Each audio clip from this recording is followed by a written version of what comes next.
Huckle had posed as a Christian teacher and photographer in Malaysia, where he exploited his access to vulnerable children. The extent of Huckle's crimes was staggering. He was found guilty of 71 offenses against 22 children, ranging from sexual assault to rape. The victims were between 6 months. I swear to God, from 6 months. Yeah, I didn't even watch the video. Yeah, whatever happens to him in there, yeah, kill him. Finish the job. Do it. 6 months. Breezy family, how y'all doing today, man? How y'all feeling? Breezy, Life Too Easy, come back to y'all with yet another reaction video. How y'all doing today, man? What day is it? Tuesday, and we fit get straight into this reaction video. You see the title, What Happens to Child Predators in Prison. This is on Autopsy. I've never seen this channel before, it just popped up, but we finna get into it. I hope y'all enjoy it. If you haven't yet, hit that subscribe button and hit that like button, man. I appreciate y'all for what you do for me. We finna get into this video. In the shadowed corridors of the prison system, behind the cold bars, and under the watchful eyes of guards, inmates create their own order, often targeting those they deem the most reprehensible. Among these, child molesters occupy the lowest rung, viewed not just as criminals, but as pariahs, subject to the harshest forms of inmate justice. This video delves into the chilling reality faced by these predators in prison, a world where their crimes catch up to them in the most brutal ways, often leading to violent retributions and, in most cases, death. Richard Huckle. Let's start the video with Richard Huckle, known as one of Britain's most notorious pedophiles. This criminal's activities began to surface when he was arrested at Gatwick Airport in 2014. He was. But come on now, like, let's say this guy, I've never heard of him. They go on to talk about like, oh yeah, he just touching all these kids, and he might have raped a kid, something along those lines. Like, I honestly feel like whatever happens in prison should happen to him. I really feel like that. Do I feel like he should die though? I mean, I don't know, man, because I mean, yeah, that is a crazy ass thing to do, to be attracted to kids and be trying to touch them and do all this weird shit. I don't know. I be feeling like people shouldn't just lose their lives. But at the same time, bro, I feel like that's too far gone. Like, if you're doing that and you're aware that you're doing it and you continue to do it because you like it, yeah, something gotta happen to you, bro. So, I mean, I'm not gonna blatantly say, yeah, I'm for like the death penalty if they were to do this or if they get killed in prison. I'm not saying I'm for it, but I can understand it for sure. Returning to the UK. Because imagine that's your kid. You probably want that nigga. I mean, other people gonna have different perspectives on it. So people, I mean, I don't know if people will forgive you for that, but some people might just let it go over time. I'm not one of those people, okay? So I don't know how exactly I feel about it. I don't know, but y'all let me know how y'all feel.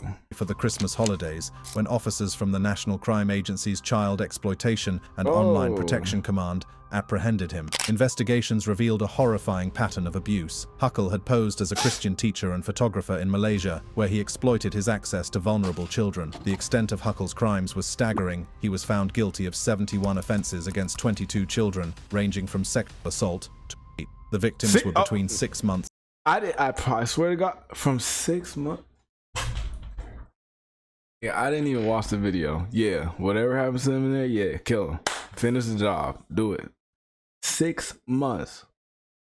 How? It don't even matter how old he was. It don't even matter. I don't even need to know. I know that he of age. I know that. Well, I mean, I can't even talk, bro. 6 months. And 12 years old, and many of the offenses occurred in Malaysia. Huckle's method of operation involved gaining the trust of poor Christian communities in Kuala Lumpur. He would offer to teach English and take children on trips, using these opportunities to carry out his abuse. What made Huckle's case even more appalling was his use of the dark web to share images and videos of his abuse. He was a member of a pedophile site that showed the abuse of babies and young children, with tens of thousands of accounts. His activities on the dark web were part of a larger network that was eventually tracked down by police in Europe and Australia. In 2016, Huckle was sentenced to 22 life sentences for his crimes. However, on October 13, 2019, he was found dead in his cell at Full Sutton Prison in East Yorkshire. He was 33 years old at the time of his death. The circumstances of Huckle's death were as brutal as the crimes he committed. Another Another prisoner, Paul Fitzgerald, subjected Huckle to a 78-minute attack. Fitzgerald strangled Huckle with an electrical cable sheath, inserted a pen into his brain through his nostril, him, and inflicted several other forms of torture. Fitzgerald, who was 30 years old at the time, was serving a sentence for a previous murder, and his attack on Huckle was seen, by many, as a form of vigilante justice, reflecting the deep hatred and contempt that child sex offenders often face in prison. Jared Fogle, once a celebrated spokesperson for Subway restaurants, who experienced a dramatic fall from grace that shocked the public. Born in August 1977, Fogle grew up in Indianapolis and attended North Central High School, later graduating from Indiana University in 2000. His claim to fame was his significant weight loss, reportedly shedding 245 pounds between 1998 and 1999, largely attributed to a diet consisting of Subway's low-fat sandwiches. This transformation catapulted him into the limelight, and he became the face of Subway, appearing in their advertising campaigns from 2000 to 2015. However, beneath this health-conscious individual, Fogle harbored a dark secret. In 2015, the FBI and Indiana State Police raided his residence in Zionsville, Indiana,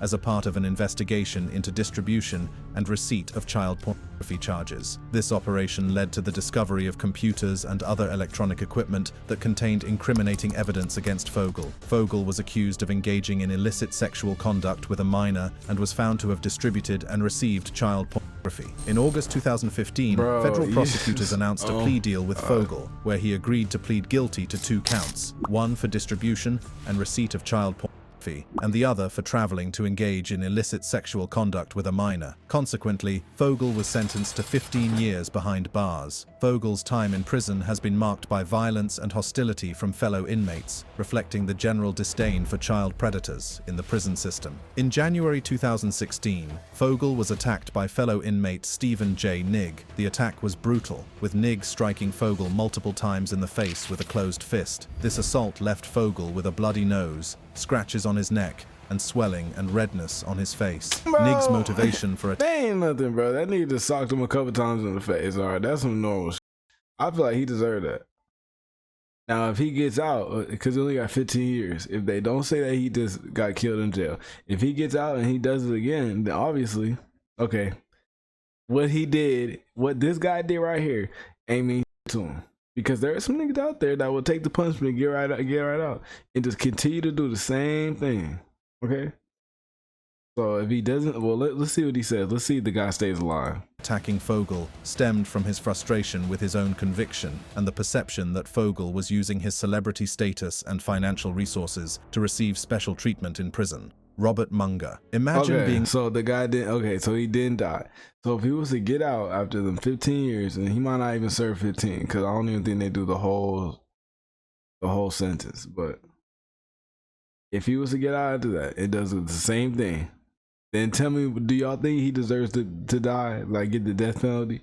I think he does. Locked in a cell with the very person who turned your life upside down, the one who inflicted unimaginable pain on someone you love. This was the harrowing reality for Shane Goldsby, a 26-year-old inmate in a Washington state prison whose cellmate was none other than Robert Munger, a 70-year-old man serving a 43-year sentence for heinous crimes that included multiple charges of child molestation and first-degree child rape. Munger's past was a dark pattern of offenses, a series of acts that shattered the innocence of his young victims and left indelible scars on their lives. The worst part? Goldsby's sister was one of Munger's victims. Within the prison walls, Munger's brazen attitude towards his crimes added a chilling dimension to his character. He reportedly bragged about his offenses, displaying a lack of remorse that was both shocking and provocative. This behavior, in the close quarters... So the old man is in the same cell with the nigga who's the brother of one of his victims.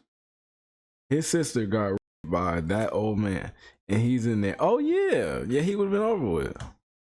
If somebody raped my sister, yo, you in the same cell with the nigga, fuck him, bro. I don't know how long he got.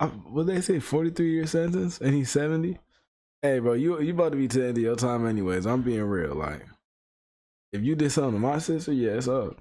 Quarters of a prison cell was like a ticking time. We can fight it out every day. I don't care. Either I lose or you lose. Somebody gonna lose, okay? Because I promise you, there ain't no way I'm gonna let that slide. Like, if I knew, how would I look if I knew If I knew that you did that to my sister and we in the same cell and I don't do nothing to you, and I'm not even no negative person like that. Like, I don't even, like I say, it's every video when I talk about violence. I wouldn't even do that. But in this situation, oh yeah, I'm already in there.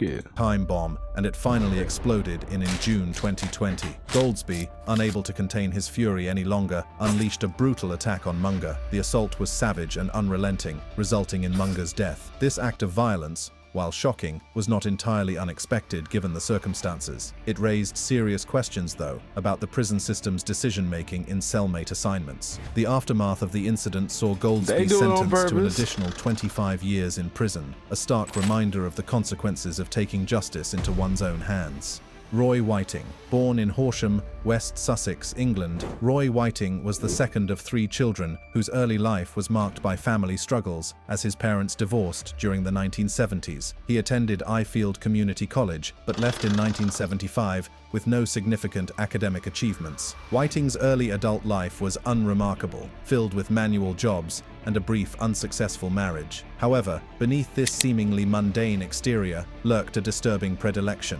In 1995, Whiting's true nature surfaced when he abducted a 9-year-old girl in Ifield, near Crawley. He was sentenced to 4 years in prison for this crime, but served only half his sentence, being released in 1990. Do you see what I'm talking about? That's why that's why people take it into their own hands. He kidnapped a 9-year-old girl, only got 4 years in prison, and only served 2 years. This nigga might as well just do it again. He only getting 2 years. Like, what, bro?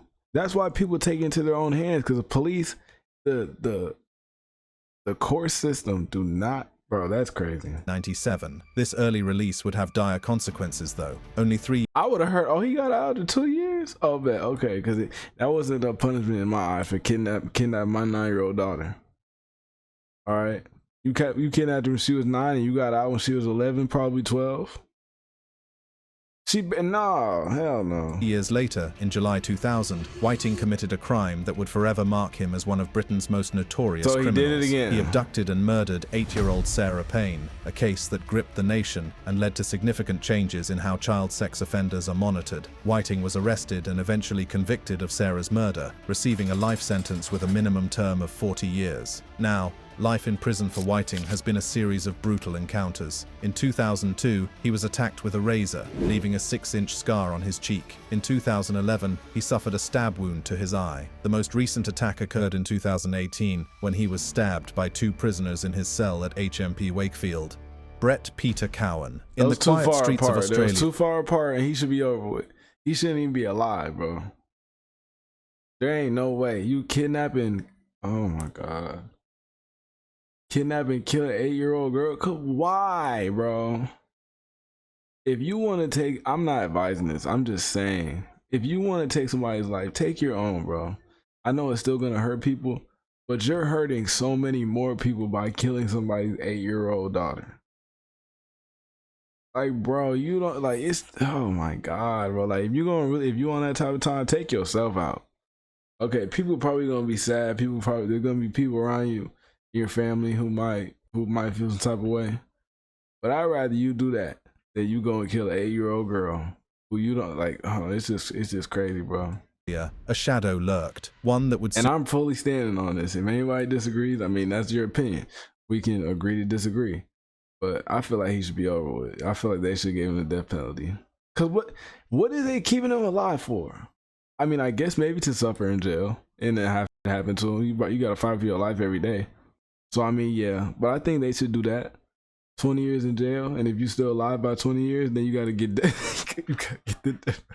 you gotta get the death penalty. Cause that kid you killed can't come back. They can't, bro.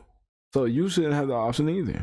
Soon cast a dark and enduring stain on the nation's conscience. This shadow bore a name, Brett Peter Cowan. Cowan's first known crime, committed when he was barely an adult at 18, was as shocking as it was heinous. He preyed on a 7-year-old boy, luring him into a park bathroom to commit an act of rape. The gravity of this crime was met with a surprisingly lenient punishment. Cowan spent just 1 year behind bars. Then, in 1993, Cowan struck again. This time, his victim was a 6-year-old boy, whom he lured into an abandoned car yard. The aftermath of this assault was nothing short of horrific, leaving the young boy with a punctured lung and multiple cuts. The year 2003 marked Cowan's descent into true infamy. On December 7th, he abducted 13-year-old Daniel Morecambe, a boy waiting for a bus on the Sunshine Coast. Different kids. The disappearance ignited a massive search and captured the nation's attention. Initially, Cowan evaded police suspicion due to a lack of solid evidence linking him to the crime. It took a sophisticated and covert police operation, inspired by the Canadian Mr. Big technique, to finally unmask Cowan.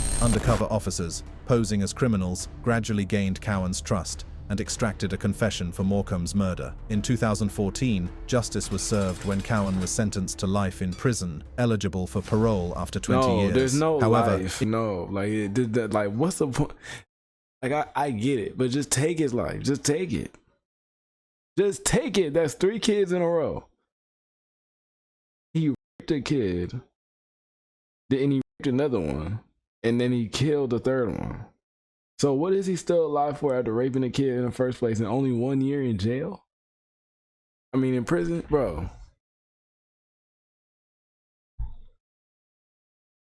In prison, Cowan faced true justice. In 2016, he was viciously attacked by fellow inmate Adam Paul Davidson, who doused him with boiling water, causing severe burns and pain. In another incident, Cowan was stabbed in the ear and neck with an improvised weapon, causing superficial wounds. In the most alarming episode, though, inmates planned a riot with the intention of attacking Cowan. They heated jam in a microwave and armed themselves with a hot sandwich maker and sharpened broomsticks. Cowan, who was in the exercise yard at the time, narrowly escaped harm as prison officers intervened before the inmates could reach him. John Geoghegan. Last but not least is John Geoghegan and his chilling tale of crime and a tragic end. Born on June 4, 1935 in Boston, Massachusetts, Geoghegan's life took a dark turn as he became embroiled in one of the most notorious sexual abuse scandals in the history of the Catholic Church. Ordained as a priest in 1962, he served in various parishes across Massachusetts, where he appeared to be a dedicated clergyman. However, beneath this veneer of piety lurked a disturbing reality. Over the years, Geoghegan was accused of molesting nearly 130 children, primarily young boys. His predatory behavior was first reported in the 1970s, but it was systematically covered up by the church. Instead of facing punishment, Geoghegan was frequently transferred between parishes, where he continued to have access to children. The scandal exploded into public consciousness in 2002, when the Boston Globe's Spotlight team published a series of reports exposing the church's failure to protect children from abusive. Bro, because if somebody, I truly believe, if you're gonna rape a kid or abuse any type of kid, we need to just how they had. We need to get a sharp broom, put some type of substance on it, some type of very bad substance for your body, and just right up in your. You feel me? You gotta just stick it right in it, bro. Nah, we're not gonna play, bro. Okay, that needs to be a mandatory sentence. Okay, some of them might like it. No, it doesn't matter. You gotta keep going until you cry. Pause. Okay. Nah, we're not gonna play no more, bro. If y'all ain't gonna kill him, y'all got to do something to him so he can remember. Putting him in prison ain't gonna do shit, okay? They ain't gonna do a lot. Like if you already in a fucked up mindset, okay, it's gonna make it worse. I've never been in prison, but I'm assuming it's gonna make it worse. But you can still come out of there, even if they give him life in jail. What's the point of giving him life? Just kill him. I'm being very honest right now. Just kill that nigga, okay? But like I said, bro, shit like this, if he raped a kid, okay, so that kid knows what it feels like to have dick in him. Pause. I'm sorry, but we gotta just you got to see what it feels like too. Pause. But we gonna have to stick it, okay? I'm talking about. And it got to be televised too, so that other people that's doing the same shit can see that you gonna get your ass fucked up. By the time you done your shit, yeah, you can't poop no more. All right, that's how I feel. I'm talking about stick it in that motherfucker, okay? And don't stop until he's bleeding, cause bro, this is crazy. This prison sentence is not doing shit. I'm gonna look at the comments too, cause I guarantee they're saying the same thing. Maybe not exactly what I'm saying, but it's not working, bro.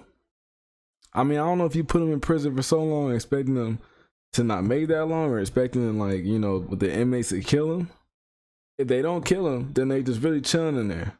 Okay, of course they're going to fight here and there, or maybe like pretty often in the beginning, but once they get into the, you know, the long stretch of their sentence, I'm pretty sure that people will just not know what they're in there for, just forget about it, you know, because they bring new niggas in, so you're not gonna have to focus on you. I think I should have just took him out personally. Priests, including Geoghegan. The revelation sent shockwaves through the Catholic community and beyond. Geoghegan was defrocked he should not be walking in that courtroom. Convicted of indecent assault and battery on a 10-year-old boy. He was sentenced to 9 to 10 years in the Sousa Baranowski Correctional Center, a maximum security prison in Massachusetts. However, his time in prison would be short and brutal. On August 23, 2003, Geoghegan's life came to a violent end. He was strangled and stomped to death by Joseph Druce, a fellow inmate with a history of violence and a deep-seated hatred for child molesters. Druce, who was already serving a life sentence for another murder, meticulously planned the attack. He jammed the door of their shared cell to prevent guards from intervening and used a pair of socks to strangle Geoghegan. If you liked the video, please consider subscribing and sharing so we can keep bringing more content like this. See you next time. I'm with him. Okay, and you're gonna get some more time. Okay, it is what it is. Yeah, but that nigga needs to get he needs to be gone up out of here. He needs to be up out of there. I cannot wait, I'm distracted. Forgive me for how I was acting. I stopped chilling and started attacking. I had a dream, I'm making it happen. I'm never satisfied, never content. I'm on the top floor, I'm on their neck. I'm trying to make sure that I'm on next. Look at the people I gotta protect. Pick and ring clean, I ain't gotta flex. My wrist fucked up from signing checks. I'ma make a meal before I ever rest. That's my only test. I got some cash, you want me some more. I got some bags, she sitting on my throat. When I'm my kids, she take off my coat. We kicking shit on the top floor. Niggas be acting like life so hard, it's easy though. Everything is in your mind and that's what you need to know. I be making shit look easy, this shit a free throw. I be seeing niggas lagging, that can be me though. I got some cash and want me some more. I am a beacon, I'm making it flow. Hop in the trap and my foot through the floor. I'm having value, she hitting my phone. Oh. I gotta do on whatever I want, I ain't taking advantage. Flew up my fan for a bagger in Cabo, we in Cabana, okay. I came in the game, I knocked on the walls, I've been doing damn, okay. I'm making 100, a million, my 30, I can't go no other way. I got some cash, you want me some more. I got some bags, she sitting on my float. When I walk in, she take off my coat. We kicking shit on the top floor. Niggas be acting like life so hard, it's easy though. Everything is in your mind and that's what you need to know. I be making shit look easy, this shit a free throw. I be seeing niggas lagging, that can be me though. I got some cash and want me some more. I am a beacon, I'm making it flow. Hop in the trap and my foot through the floor.